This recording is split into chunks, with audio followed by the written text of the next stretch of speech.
Oduu ispoortii isinitti himnuudha. Oduu ispoortii yeroo kanaa Shifarraa Jaambotii kan isinitti himu. Manni murtii jibbaata ispoortii addunyaa kaas oliyyannoo tapha xumuraa waancaa Afrikaa ilaalchisuun dhiyaateef beellama qabe. Kaas guyyaa beellama qabus guyyaa murteen itti darbu hin ifoobsine. Dassaaleenyi sirna.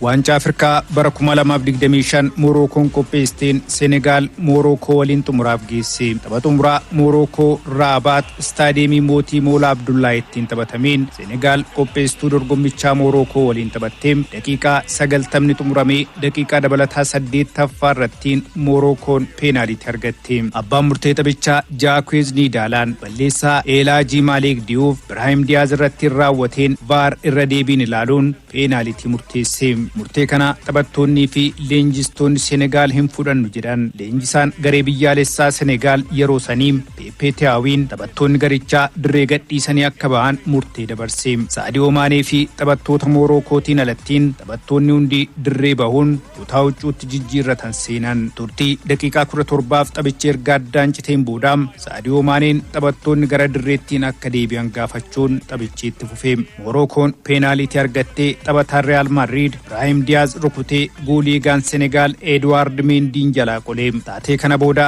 daqiiqaa 30 dabalame keessattiin Pape Gaa'een Senegaalii goolii galchuun biyyi Sadio Maanee faachaan galte. Morookoon ammoo seeraan ala waancaa dhabe jechuun oliyyannoo galfatte. Turtii jalama booda Konfedereeshiniin kubbaa miilaa Afrikaa kaaf murtii lammiilee Morookoo gammachiise. Senegaal ammoo dallansiise murteesse. Senegaal eeyyama abbaa murtee malee dirree gadhiisuun baate. Kun ammoo seera kaaf kan cabse jechuun Morookoof qabxii 3 fi goolii 3 kennee shaampiyoonii taasise. Federeeshiniin kubbaa miilaa Senegaal dhimmicha manni murtee jibbaata ispoortii addunyaa kaas akka ilaaluu oliyyannoo galfate. Dhimmicha ilaalaa kan ture kaas fulbaana 28 bara 2019 yookiin akka lakkoofsa Girigooriyaan onkoloolessa 8 Siwiizerlaand Luuzaanitti murtee akka laatu ifoomse. Murteen kun uummataaf banaa akka ta'u qaamni gaafate waan hin jirreef murtichi cufaan ni murtaa'a jedhame. Kaas Senegaalii fi Morookoo keessaa eenyuun shaampiyoonii akka taasisu guyyaa sana murtee ni dabarsa. Murtee xumuraa garuu yoom akka beeksisu ibsi kennee hin jiru.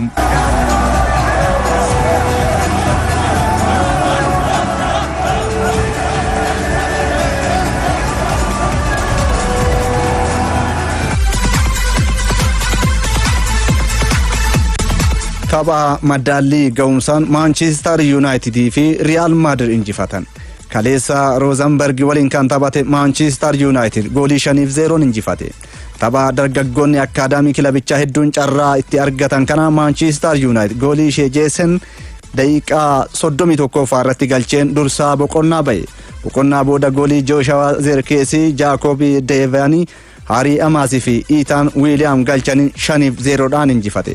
Tapha kanaan jijjiirraa ganna kanaan Chelsea irraa paawundii miiliyoona 48 kan Manchester United mallattes Andre Santos daqiiqaa 61 taphateera.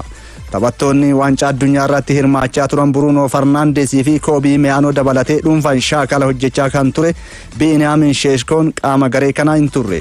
Manchester United tapha madaallii ga'umsa jalqabaa goolii 1-0 Regismaniin mo'amuun isaa ni yaadatama.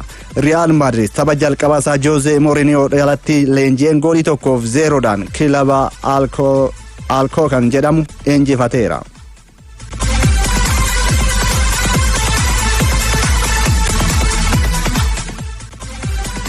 Hojiin bu'uura irraa hojjetamee fi akaadaamiin Baarseloonaa Laamesiyaan milkaa'ina kubbaa miilaa Ispeeniif gumaacha guddaa qabaa jedhame.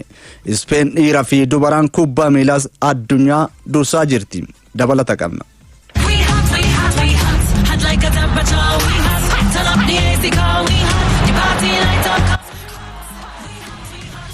Tooftaa taphaa Yohan Cruyff tiikitaakaa Baarseloonaa keessatti lafa qabate kubbaa miilaa aadaa isaaniin wal fakkeessuun mala maltee tapha Ispeen fakkaatu irratti garee biyyaalessa isaanii ijaaruu leenjistoota tooftaa kana hojiirra oolchan ga'umsuun milkaa'insa har'aaf isaan geessiseera. Biyyi tokko sadarkaa kubbaa miilaa addunyaa roga hundumaa yoo dursitu dhuguma kun hojii tasa lafaa argame akka hin taane ifatti mul'isa. Ispeen waancaa addunyaa bara 2026 ga'umsa addaa waliin taphoota 8 keessaa tokko qofaan gooliin itti galee tapha xumuraan Arjentiinaa goolii 1-0 mo'attee yeroo lammaffaa waancaa addunyaa fudhatte. Addunyaanis biyyattiin akkamiin akkas gareewwan ciccimoo Awuroopaaf Laatiin Ameerikaa hunda caaltee kubbaa miilaa to'atte jechuun sababa milkaa'insa kubbaa miilaa Ispeen qorachuuf duubatti deebi'an. Baroota 2000 dura milkaa'ina kana jedhamtu kubbaa miilaan kan hin qabne Ispeen milkiin sana dura himattu yoo jiraate waancaa Awurooppaa bara 1968 injifatte qofa ture. Dorgommiileewwan gurguddoon milkii irraa fagaachuun kun ammoo miira xiiqii daandii haaraa barbaadutti isaan geesse. Bara 2004 leenjisaa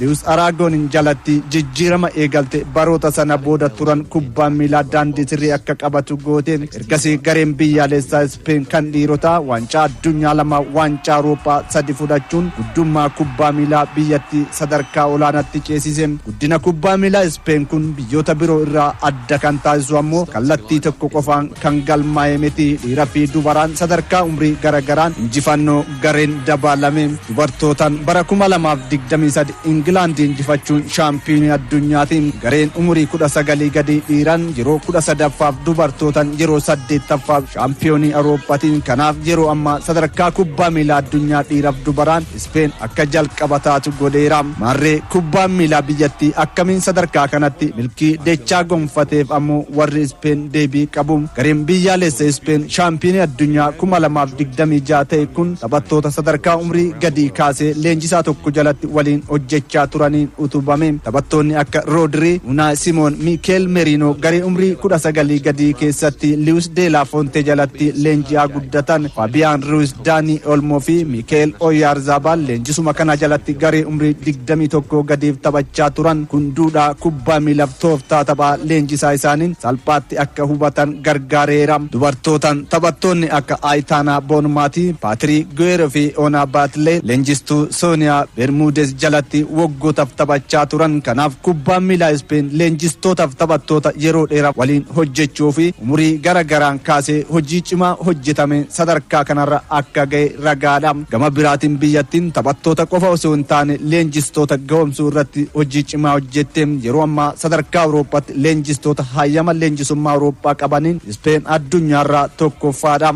Leenjistoota 15,400 ol qabuun biyyoota akka Jaarman, Itilii, Firaansiif Ingilaand dachaa baay'een caalu. Yeroo ammaa liigota gurguddoo Awurooppaa kan leenjisan leenjistoonni akka Mikel Arteta, Unai Emery, Andoni Iraola, Xavi Alonso, Luis Enrique fi dhiyeenya boqonnaa kan ba'e Pep Guardiolaan leenjistoota Ispeen baafte. Dubartootaan kilaboota akka Bayern Munich, Lyon, London City, Aston Villa leenjistootuma Ispeeniin leenji'aa jiru. Leenjistoonni kunneen liigota deeman keessatti kubbaa miilaa tooftaa taphaa Ispeen fakkaatu hordofu. Kubbaa miilaa to'achuu, morkattoota isaanii dhiphisuu, ariitiin kubbaa buufachuu, boqonnaa malee fiiguu duudhaa isaanii godhatan. Akkaadaamiin La Masias bu'uura guddina kubbaa miilaa Ispeenii. Barsiloonaa keessaa taphattoonni ba'an tooftaa taphaa tiikitaa kan guddatu. Baruma kana keessaa taphattoonni Barsiloonaa 8 waancaa addunyaan Ispeeniif taphachuun ragaadha. Taphattoonni duraanii garee biyyaalessa Ispeen kan akka Carlos Puyol, Gerard Piqué, Jordi Alba, Xavi Hernandez, Andre Iniesta fi Pedro Fanes akkaadaamii kana keessaa argaman. Kilaboonni biyyattii kan akka Atletico Madrid, Athletic Bilbao fi Real Sociedad faanis gumaacha qabu. Taphattoonni garee biyyaalessaa dubartootas baay'inaan liigota Ispeen keessa taphatu. Kanaaf ture Thierry Henryn Ispeen kubbaa miilaa ishee fakkaatu ofumaa ijaartee ofumaan milkoofte. Kun nama hin dinqu kan jedhee ragaa ba'ee fi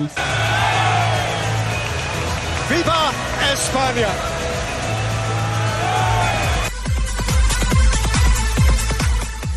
Real Madrid yaan diyaamandii mallatteessifachuuf gaafii RB Leipzig dhiyeesse fudhatama dhabe. Real Madrid lammii Cote d'Ivoire umurii 19 kana mallatteessifachuuf paawundii miliyoona 76.9 itti dabaluudhaan paawundii miliyoona 8.5 walumaa gala paawundii miliyoona 85.4 mallatteessifachuuf RB Leipzig gaafii dhiyeesse. Ga'umsa bara dorgommii darbee Red Bull Areenatti agarsiisen qalbii kilaboota gurguddoo Awurooppaadhaa kan harkise yaan diyaamanden PSG filateera jedhamus kilabichi ifatti RB Leipzigiif gaafii dhiyeesse hin argisiifne.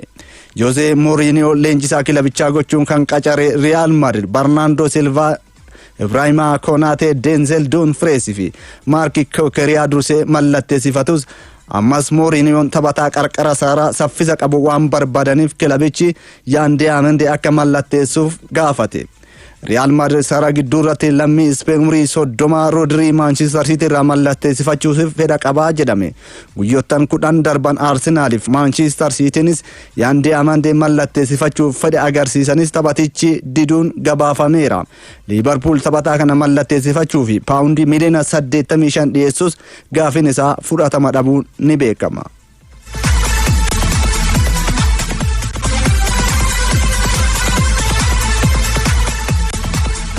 Srisensio Samarvilin Al-Halif mallatteesse. Lammiin Neezerlaandii Srisensio Samarvilin kilaboota Awurooppaatiin barbaadamaa turus amma gara Saawudii Arabiyaa Al-Hilal imaleera. Al-Hilal taphataa kana paawundii miliyoona 55 dabalataan paawundii miliyoona 5 walumaa gala paawundii miliyoona 60 West Hamiif kaffalaa jedhame. Ga'umsa bara dorgommii kana agarsiiseen maqaan isaa Manchester United, PSG fi Roma waliin ka'aa kan ture Samarvilin waancaa addunyaa bara kanaanis yeroo Neezerlaandis filatu taphateera. Taphoota 4 biyya isaatiif taphateen goolii 2 Jaappaaniif Sweden irratti galchee ture. Waggoottan 2 darban West Ham Unitediif taphachaa kan ture Samarvali taphoota 56 goolii 8 galcheera. West Ham United gara Championship Englanditti gadi bu'uun Matthias Fernandes paawundii miliyoona 85 Tottenham Hotspuriif gurguruun isaa ni beekama.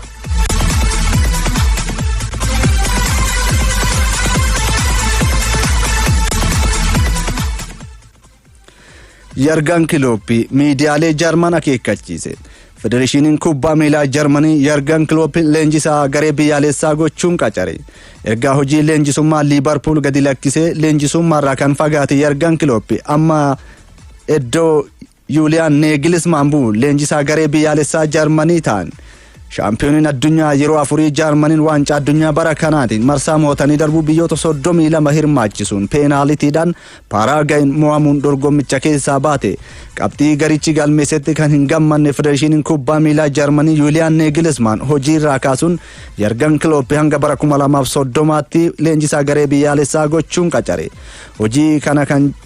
Hojii kana jaaladheeraa waanan danda'u hunda nan kennaafi kan jedhe Jurgen Klopp miidiyaaleen qeeqa baay'isuun maatii koo nagaa dhoowwinaan garuu fedhii koon hojii leenjisummaa garichaa gadan dhiisa jechuun akeekkachiisan.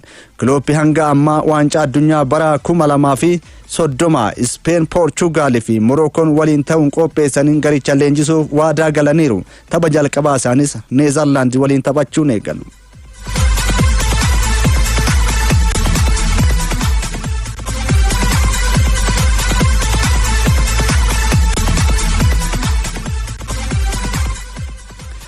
Pep Guardiolaan ammoo hojii leenjisummaa garee biyyaalessaa Itilii fudhachuu didan. Itiliin waancaa addunyaa 3 darban irratti hirmaachuu dadhabuu isheetiin kubbaa miilaa biyyattii haaromsuuf barbaacha hojii eegalte. Jalqaba torbee kanaatti pirezidaantiin Federeeshinii kubbaa miilaa Itilii Giovanni Malagoon Pep Guardiolaa waggoota 10 booda hojii leenjisummaa Manchester City gadi isa waliin mari'achaa turan. Mindaanii guddaan Pep Guardiolaan barbaadan akkuma jirutti ta'ee leenjisichi amma gara hojiitti deebi'uu caalaa maatii isaanii waliin boqachuuf waadaa waan galaniif gaaficha diduun gabaafameera. Itiliin jalqaba leenjisaa garee biyyaalessaa Biraazil Carlo Ancelotti qacaruuf Federeeshiniin kubbaa miilaa Itilii gaafii dhiyeessus Ancelottiin Biraazil waliin turuu filachuun daayirikteera teeknikaa Federeeshinii kubbaa miilaa Itilii Paablo Maldiniin ifoomseera. Amma United Arab Emirates keessatti leenjisaa kan jiran taphataan duraanii sara gidduu garee biyyaalessaa Itilii Andree Pirloon leenjisaa garichaa ta'uun dorgommii Nation League Awurooppaa irratti garicha ni dursaaf eegama.